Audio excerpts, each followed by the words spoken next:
হ্যাঁ, আমি গ্লাসগোতে থাকি, স্কটল্যান্ডে। আমি ওখানে পিডিয়াট্রিশিয়ান। আচ্ছা ম্যাম, আপনার গুড নেমটা একবার বলুন। ঋতুপর্ণা কোলে। আচ্ছা ম্যাম, আপনি তো একজন ডক্টর, পেডিয়াট্রিশিয়ান।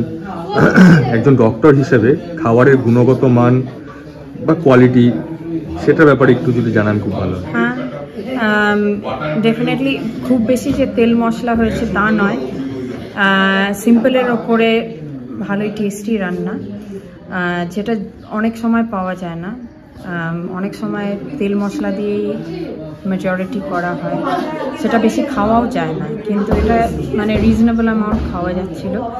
আর কোনো মানে হেভি ফিলিং বা সেরকম কিছু মানে মনে হচ্ছে না। Thank you. Hi ma'am. Hello, good evening. Hi. আজকে আপনাদের বাড়িতে যে একটা অনুষ্ঠান হলো, আপনারা যে এত সুন্দর করে সবকিছু আয়োজন করেছিলেন, আর সমস্ত ক্যাটারিংয়ের খাবারের পরিবেশনার দায়িত্ব যে ডেলিকেট ক্যাটারারের হাতে দিয়েছিলেন, একটু এক্সপিরিয়েন্সটা শেয়ার করবেন, আর আপনারা কোথায় থাকেন, কোন প্রফেশনে আছেন, এটা একটু জানাবেন। হ্যাঁ, আমি গ্লাসগোতে থাকি, স্কটল্যান্ডে। আমি ওখানে পিডিয়াট্রিশিয়ান।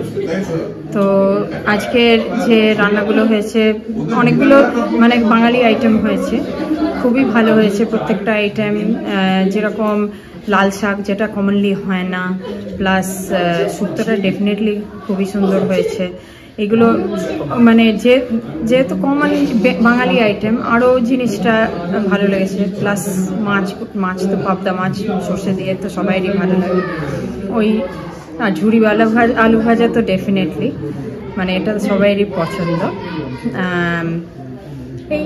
আচ্ছা ম্যাম, আপনার গুড নেমটা একবার বলুন। ঋতুপর্ণা কোলে। আচ্ছা ম্যাম, আপনি তো একজন ডক্টর, পেডিয়াট্রিশিয়ান। একজন ডক্টর হিসেবে খাবারের গুণগত মান বা কোয়ালিটি, সেটার ব্যাপারে একটু যদি জানান খুব ভালো। হ্যাঁ, ডেফিনেটলি খুব বেশি যে তেল মশলা হয়েছে তা নয়, সিম্পলের ওপরে ভালোই টেস্টি রান্না, যেটা অনেক সময় পাওয়া যায় না। অনেক সময় তেল মশলা দিয়েই মেজরিটি করা হয়, সেটা বেশি খাওয়াও যায় না, কিন্তু এটা মানে রিজনেবল অ্যামাউন্ট খাওয়া যাচ্ছিল। আর কোনো মানে হেভি ফিলিং বা সেরকম কিছু মানে মনে হচ্ছে না। Thank you so much ma'am.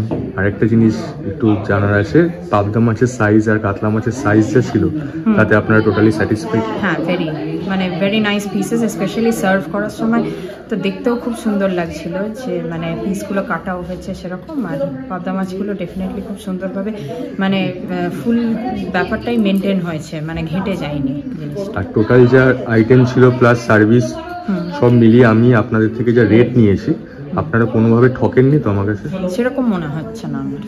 Okay, thank you so much ma'am. আপনার ফিডব্যাক, এই ভিডিওটা আমাদের খুবই কাজে লাগবে। আর টোটাল ক্রেডিটটাই আমার শেফ আর স্টাফদের উপরেই যায়। হ্যাঁ, ওদেরকে একটু পারলে আপনারা আশীর্বাদ করবেন। আর আমার পুরো টিমের তরফ থেকে আপনাদের ভবিষ্যৎ দিনগুলো যেন আরও খুব ভালো হয়, এই প্রেয়ার আমাদের তরফ থেকে রইল। Thank you so much.